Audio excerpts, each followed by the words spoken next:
Merkt u dat uw Spaans beïnvloed wordt door het Nederlands of andersom?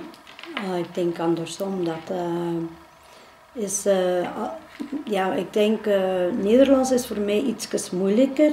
Alhoewel ik van kinds hier ben, ik ben zelf van 7 jaar.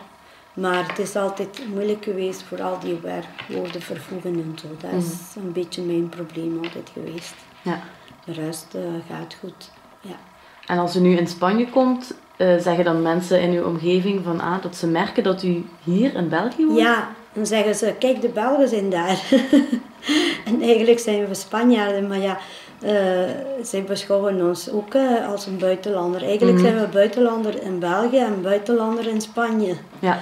Ja. Alhoewel ik de 2 nationaliteiten heb op dit ogenblik. Ik heb dus Belgische nationaliteit aangenomen over een paar jaar.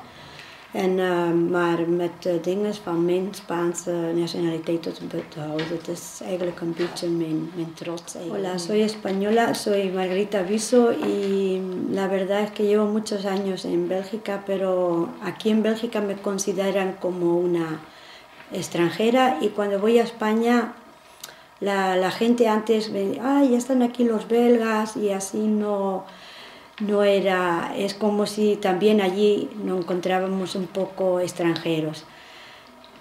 Pero bueno, llevo aquí 49 años y tengo las 2 nacionalidades, tengo la española y la belga, que hace un par de años que la cogí, pero siempre con el eso de que nunca perdería la nacionalidad española.